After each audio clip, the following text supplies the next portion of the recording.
जम्मू कश्मीर के पूर्व राज्यपाल सत्यपाल मलिक सीबीआई की रडार पर आ गए हैं। इस बड़ी खबर के साथ हाजिर हूं मैं आपके साथ शिप्रा सैनी और आप देख रहे हैं द न्यूज। आपको बता दें जम्मू कश्मीर समेत कई राज्यों के पूर्व राज्यपाल रहे सत्यपाल मलिक से आज भ्रष्टाचार के मामले में पूछताछ करने के लिए सीबीआई यानी केंद्रीय जांच एजेंसी उनके घर पहुंच चुकी है। उनसे कई सवालों के जवाब केंद्रीय जांच एजेंसी को चाहिए और यही वजह है कि सत्यपाल मलिक से ये पूछताछ इस पूरे भ्रष्टाचार के मामले में हो रही है। 300 करोड़ रुपए के रिश्वत से जुड़ा ये पूरा मामला है जिसमें सत्यपाल मलिक से पूछताछ होनी है।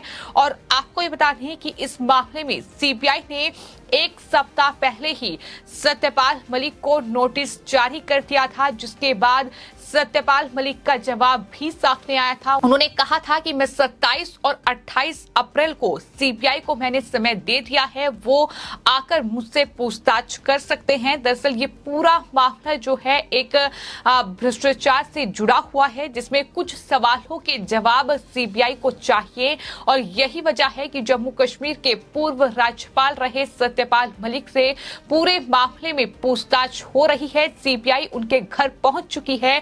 ये बड़ी खबर है। आपको ये बता दें कि इस पूरे भ्रष्टाचार के मामले में 7 महीने के अंदर दूसरी बार सीबीआई सत्यपाल मलिक से पूछताछ कर रही है। दरअसल रिलायंस इंश्योरेंस से जुड़ा ये पूरा मामला है जिसमें भ्रष्टाचार का ये मामला है। सत्यपाल मलिक से पूछताछ हो रही है और सीबीआई को ये भ्रष्टाचार की शिकायत मिली थी, जिसके बाद जम्मू कश्मीर के पूर्व राज्यपाल सत्यपाल मलिक को नोटिस भेजा गया ताकि ज्यादा जानकारी जो है इस पूरे मामले में जुटाई जा सके। सत्यपाल मलिक ने 27 और 28 अप्रैल को सीबीआई को वक्त दिया था। उन्होंने कहा था कि इन दोनों दिनों में कभी भी सीबीआई मुझसे पूछताछ कर सकती है। जम्मू कश्मीर के पूर्व राज्यपाल ने यह भी कहा कि सीबीआई ने कुछ स्पष्टीकरण के लिए अकबर रोड गेस्ट हाउस में उन्हें आने के लिए कहा था। उस समय मलिक ने कहा था कि मैं राजस्थान जा रहा हूं और इस तरीके से उस वक्त ये पूछताछ नहीं हो पाई थी, लेकिन अब ये पूरी पूछताछ जो है सत्यपाल मलिक से होगी। जो पूरा घोटाला सत्यपाल मलिक के जरिए ही उजागर किया गया था, उन्होंने ही इस पूरे मामले का जिक्र किया था। दरअसल जम्मू कश्मीर से हटाकर उन्हें मेघालय का राज्यपाल बनाया गया, जिसके बाद सत्यपाल मलिक ने इस पूरे मामले को लेकर एक बड़ा दावा किया था। इस मामले में सत्यपाल मलिक ने यह कहा था कि 23 अगस्त 2018 और 30 अक्टूबर 2019 के बीच जम्मू कश्मीर के राज्यपाल के रूप में दरअसल उनके कार्यकाल के दौरान 2 फाइलों को मंजूरी देने के लिए उन्हें 300 करोड़ रुपए रिश्वत की पेशकश की गई थी। ये सत्यपाल मलिक का ही दावा था। जब वो दरअसल मेघालय के राज्यपाल बनाए गए तब जाकर उन्होंने ये खुलासा किया था। उन्होंने बताया था कि हर फाइल को पास करने के लिए उन्हें 150 करोड़ रुपए मिलेंगे। तो ये सत्यपाल मलिक का बड़ा खुलासा था, जिसके बाद अब वही सीबीआई की रडार पर आ गए हैं। चूंकि जाहिर तौर पर उन्होंने ये खुलासा किया है तो पूछताछ उनसे होगी कि आखिर कौन वो लोग थे, कहां से वो फाइलें आई थी, किनके जरिए ये रिश्वत की बात कही गई थी, कौन सी वो फाइलें थी। ये तमाम अब कहीं ना कहीं चीजें जो हैं, ये तमाम जो सवाल हैं, ये सत्यपाल मलिक से पूछे जाएंगे। हालांकि ये लगातार देखने को मिल रहा है कि जब से वो रिटायर हुए हैं, यानी मेघालय के वो राज्यपाल थे, उसके बाद वो रिटायर हो गए अपने पद से और उसके ठीक बाद से वो लगातार मोदी सरकार पर हमलावर हैं। हालांकि उन्होंने दरअसल राज्यपाल रहते हुए भी कई मुद्दों को लेकर सरकार की आलोचना की है, लेकिन जब से वो रिटायर हुए हैं लगातार मोदी सरकार के खिलाफ अलग अलग मुद्दों को लेकर हमलावर हैं। फिर चाहे वो पुलवामा आतंकी हमला हो जिसमें वो केंद्र सरकार की नाकामी उसे करार देते हैं, फिर चाहे वो किसानों का मुद्दा हो, फिर चाहे वो अलग अलग मुद्दे को लेकर लगातार सरकार को घेर रहे हैं। लेकिन इन सब के बीच अब सीबीआई उनसे इस पूरे मामले में पूछताछ करेगी। अगर पूरे मामले की बात की जाए तो आपको ये बता दें कि केंद्रीय जांच ब्यूरो यानी सीबीआई ने जम्मू कश्मीर में किरू पन बिजली परियोजना और सरकारी कर्मचारियों के लिए चिकित्सा बीमा योजना के ठेके देने में भ्रष्टाचार को लेकर 1 साल पहले कुल 2 एफआईआर दर्ज की थी। सीबीआई ने इस मामले में रिलायंस जनरल इंश्योरेंस और ट्रिनिटी री इंश्योरेंस ब्रोकर्स लिमिटेड और साथ ही लोक सेवकों को इस मामले में आरोपी बनाया है। इस मामले में सीबीआई की जांच लगातार तभी से जारी है और इस मामले में तीनों आरोपियों पर साक्षी और मिलीभगत से पदों और अन्य दुरुपयोग का आरोप है। लेकिन आपको बता दें ये एफआईआर दर्ज हुई जिसके बाद इस पूरे मामले में जांच एजेंसी लगातार जांच कर रही है।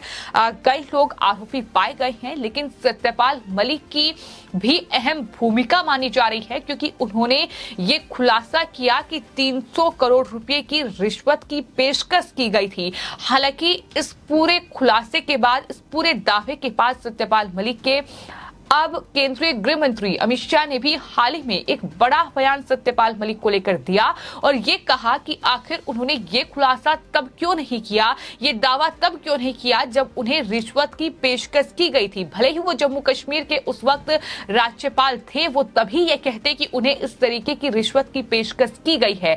तो कुल मिलाकर सत्यपाल मलिक की मंशा पर लगातार सवाल उठ रहे हैं क्योंकि पुलवामा आतंकी हमले को लेकर भी उनकी तरफ से कुछ ऐसा ही दावा किया गया है।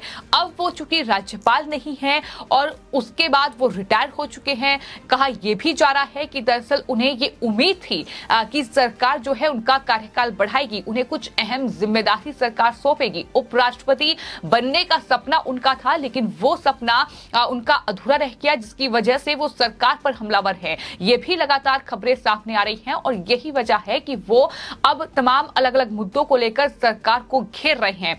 और ये सवाल लगातार उठ रहा है कि पुलवामा आतंकी हमले को लेकर जिसमें कई जवान शहीद हुए, अब उनकी शहादत पर इस तरीके की बयानबाजी करना कितना सही है, ये सवाल लगातार उठ रहा है क्योंकि अगर वो जम्मू कश्मीर के राज्यपाल थे, पुलवामा आतंकी हमला हुआ था, अगर उन्हें इस तरीके से आज सरकार की आलोचना करनी थी तो फिर उस वक्त उन्होंने सरकार को लेकर सवाल क्यों नहीं उठाए, उन्होंने ये क्यों नहीं कहा कि सेना को तमाम जो रक्षा उपकरण थे वो चाहिए थे और उस वक्त उन्हें नहीं दिए गए। तो कहीं ना कहीं सत्यपाल मलिक की मंशा पर सवाल उठ रहे हैं कि वो जो बयानबाजी कर रहे हैं वो रिटायरमेंट के बाद कर रहे हैं। जाहिर तौर पर उन्हें उम्मीद थी कि उन्हें दरअसल अहम पद मिलेगा, वो नहीं मिल पाया और कार्यकाल आगे नहीं बढ़ पाया। जो उपराष्ट्रपति का उम्मीदवार भी बीजेपी ने उन्हें नहीं बनाया। तो ये तमाम चीजें हैं और यही तमाम लोग भी कह रहे हैं कि यही वजह है कि सत्यपाल मलिक जो है वो इस तरह की बयानबाजी कर रहे हैं। लेकिन कुल मिलाकर अभी जो फिलहाल मामला है वो रिलायंस इंश्योरेंस से जुड़ा हुआ है जिसमें सत्यपाल मलिक ने दावा ये किया मेघालय के राज्यपाल बनने के बाद कि जब मैं जम्मू कश्मीर का राज्यपाल था तो 300 करोड़ रुपए रिश्वत के तौर पर फाइल पास करने के लिए उनके पास आए थे। वो 300 करोड़ रुपए किसने दिए थे, कौन सी फाइल थी, कौन सी फाइल पास होनी थी, यही तमाम सवाल हैं जिन सवालों के जवाब जानने के लिए अब केंद्रीय जांच ब्यूरो यानी सीबीआई ने सत्यपाल मलिक को नोटिस भेजा और अब इस पूरे मामले में सत्यपाल मलिक से सीबीआई पूछताछ करेगी। सीबीआई उनके घर पहुंच चुकी है। क्या कुछ सवाल जवाब उनसे किए जाएंगे, क्या कुछ सवाल के जवाब जो है वो सत्यपाल मलिक देंगे, ये देखना होगा। लेकिन फिलहाल सत्यपाल मलिक लगातार सुर्खियों में बने हुए हैं क्योंकि अब कहीं ना कहीं एक तरफ सत्यपाल मलिक जो दावा कर रहे हैं और कहीं ना कहीं उनके बयानों से ही ये साफ तौर पर देखने को मिल रहा है कि वो दरअसल विपक्षी अब कहीं ना कहीं एक खेमे के तौर पर काम कर रहे हैं क्योंकि जिस तरीके से वो ये कहते हैं कि दरअसल अब विपक्ष मजबूत हो रहा है, वो ये भी कहते हैं कि विपक्ष एक होना चाहिए, एक होगा तो मोदी को हरा पाएगा। ये तमाम बातें वो कर रहे हैं अलग अलग मुद्दों को लेकर। हालांकि ये कहते हैं कि मैं किसानों की आवाज उठाऊंगा, लेकिन कहीं ना कहीं टिकैत वाला काम ही करते वो नजर आ रहे हैं। चूंकि एक किसान नेता के तौर पर भी उन्हें जाना जाता है, तो पश्चिमी यूपी से वो आते हैं। तो कुल मिलाकर सत्यपाल मलिक की मंशा पर लगातार सवाल उठ रहे हैं, लेकिन इन सब के बीच अब सीबीआई उनके घर पहुंच चुकी है। रिलायंस इंश्योरेंस भ्रष्टाचार से जुड़ा ये पूरा मामला है, जिसमें ये सवाल जरूर सीबीआई करेगी कि आखिर वो जो रिश्वत करोड़ों रुपए की सत्यपाल मलिक के सामने पेशकश जो की गई थी, वो आखिर किसके जरिए की गई थी और कौन वो लोग थे, कौन सी वो फाइलें थी। ये तमाम सवालों के जवाब आज सीबीआई सत्यपाल मलिक से जानेगी। फिलहाल आपकी इस पूरे मामले पर क्या राय है, हमें कमेंट बॉक्स में जरूर लिखें और चैनल को सब्सक्राइब करें। धन्यवाद।